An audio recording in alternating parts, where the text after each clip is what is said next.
Présenter le livre Rabat, capitale africaine du dialogue interreligieux, est à la fois simple et difficile.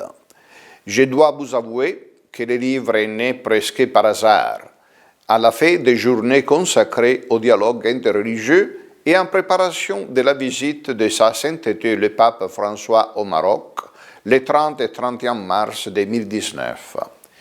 Le livre s'inscrit naturellement dans le cadre des efforts déployés conjointement par la Fondation diplomatique et l'Annonciature apostolique, visant à présenter aux missions diplomatiques étrangères le champ des religions du livre au Maroc et l'épanouissement de leurs fidèles en terre d'islam, sur la bienveillance et protection de Sa Majesté le roi Mohamed VI, Amir al-Mouminin, commandeur des croyants. Plusieurs programmes pragmatiques novateurs ont été déployés en 2018 visant à renforcer le dialogue et la compréhension entre l'islam et les autres religions du livre, transformant de fait Rabat en capitale africaine du dialogue interreligieux. En 2018, la communauté diplomatique a été invitée par la Fondation diplomatique et l'Annonciature apostolique au Maroc pour participer à 4 journées consacrées au dialogue interreligieux. La première avait pour thème la connaissance du patrimoine cultuel et culturel de la communauté juive présente au Maroc depuis au moins 70 après Jésus-Christ. La deuxième journée a été consacrée à la connaissance de l'islam du juste milieu pratiqué au Maroc. La troisième rencontre était réservée à la connaissance des communautés chrétiennes, catholiques, orthodoxes et protestantes vivant au Maroc. La quatrième journée a été réservée à l'Afrique sur le thème « Les religions du livre et la lutte contre l'exclusion et l'extrémisme en Afrique ». La participation des 60 ambassadeurs et de 900 imams qui ont écouté avec intérêt les interventions des cardinaux de Bangui et de Ouagadougou et de l'archevêque de Rabat n'est pas passée inaperçue. La participation des chefs des missions diplomatiques et des diplomates à ces 4 journées a été nombreuse et les différentes initiatives ont également servi à préparer les esprits au voyage apostolique de Sa Sainteté le pape François, qui, acceptant l'invitation du souverain alaouite et des évêques du Maroc, s'est rendu au Maroc le 30 et 31 mars 2019.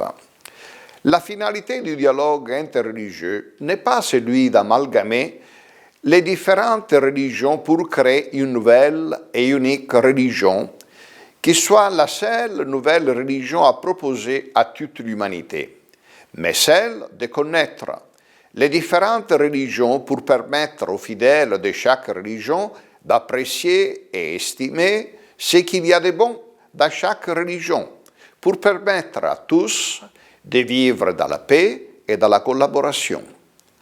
Aujourd'hui, nous sommes toujours appelés à marcher ensemble, convaincus que l'avenir de tous dépend aussi de la rencontre entre les religions et les cultures.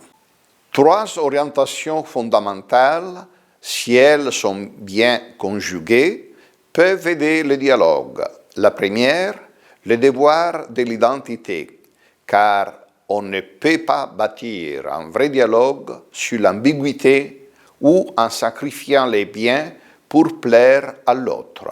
Deuxième, le courage de l'altérité, car celui qui est différent de moi, culturellement et religieusement, ne doit pas être vu et traité comme un ennemi, mais accueilli comme un compagnon de route, avec la ferme conviction que les biens de chacun résident dans les biens de tous. Troisième, la sincérité des intentions, car le dialogue, en tant qu'expression authentique de l'humain, n'est pas une stratégie pour réaliser des objectifs secondaires, mais un chemin de vérité qui mérite d'être patiemment entrepris pour transformer la compétition en collaboration. Dans cet esprit de dialogue interreligieux, on peut également citer le cardinal Jean-Louis Torrent, qui en avril 2018 disait Tout vrai dialogue interreligieux commence par l'annonce de sa foi. La religion peut être proposée mais jamais imposée. L'ignorance est d'abord une menace à la coexistence. Les chefs spirituels doivent empêcher que les religions soient au service d'une idéologie et ils peuvent même reconnaître et condamner leurs compagnons croyants qui ne se comportent pas correctement. Fin de la citation. Dans ce cadre du dialogue interreligieux, ancré dans l'histoire et la tradition vivante du Maroc, incarné par l'Amir al-Mouminin, Sa Majesté le Roi Mohammed VI, que Dieu le garde, on peut parler de la visite historique et inoubliable du pape Jean-Paul II en 1985 et l'année passée de la visite du pape François. Nous avons encore devant les yeux les très belles images de cette visite historique du pape François. J'aimerais seulement parler de l'appel sur Jérusalem. À la fin de l'entretien en tête-à-tête entre les souverains pontifes et Sa Majesté le Roi, il y a eu la signature de l'appel sur Jérusalem al-Qados.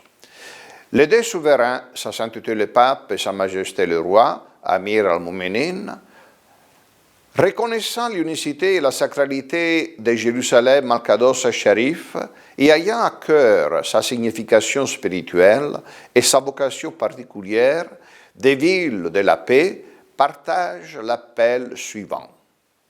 Je cite, « Préserver la ville sainte de Jérusalem al-Qados al-Sharif comme patrimoine commun de l'humanité, comme lieu de rencontre et symbole de coexistence pacifique, où se cultive le respect réciproque et le dialogue. Dans ce but, doivent être conservés et promus les caractères spécifiques multireligieux, la dimension spirituelle et l'identité particulière de Jérusalem al-Qados al-Sharif. Nous souhaitons par conséquent que dans la ville sainte soit garantie la pleine liberté d'accès aux fidèles des trois religions monothéistes et les droits de chacune d'exercer son propre culte, de sorte qu'à Jérusalem al-Qados al-Sharif s'élève de la part de leurs fidèles la prière à Dieu, créateur de tous, pour un avenir de paix et de fraternité sur la terre. Fin de la citation. Le secret a été bien gardé, puisque rien n'avait filtré avant l'officialisation de cet appel. Il s'agit d'une consacration pour Sa Majesté le Roi Mohammed VI, président du comité al-Qados, et pour les Saint-Sièges, qui prônent tous deux le dialogue interreligieux et la coexistence sainte et sincère dans la ville sainte. Dans les jours suivants, l'ONU, l'Union européenne, l'Union africaine, l'Organisation de la Conférence islamique, mais aussi la France, l'Espagne, ont publié des déclarations très favorables à l'égard de cet appel. La visite du souverain pontife au Maroc a été suivie par la presse et la télévision nationale et internationale. J'aimerais partager avec vous quelques données pour vous dire l'importance de cette visite historique de Sa Sainteté le Pape François à Sa Majesté le Roi Amir al-Mouminin et au peuple marocain. Il y avait 680 journalistes de la presse nationale et internationale. Seulement au Maroc, 605 articles sur papier ont été publiés, 3985 articles sur le web, 209 interventions télévisées et 333 passages à la radio, et je ne parle pas de la presse internationale qui, grâce aux images fournies par la SNRT, a fait connaître au monde entier la réalité du Maroc comme pays de paix, de respect, de dialogue et convivialité. La visite de Sa Sainteté le Pape a permis aux chrétiens et aussi aux musulmans des autres pays de découvrir la richesse du patrimoine religieux et culturel du peuple musulman au Maroc. Cela nous permettra de mieux comprendre l'essence du dialogue interreligieux et interculturel entre les religions et les cultures et de vivre ensemble dans le respect total des droits de chaque confession religieuse. Aujourd'hui, j'ai saisi l'occasion pour remercier tous les chefs des missions diplomatiques et leurs collaborateurs pour avoir participé aux journées dédiées au dialogue interreligieux et aussi à l'historique et inoubliable visite du souverain pontife au Maroc.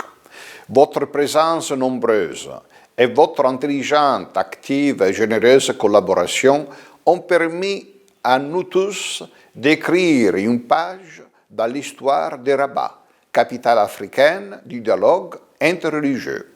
Je vous remercie de votre attention.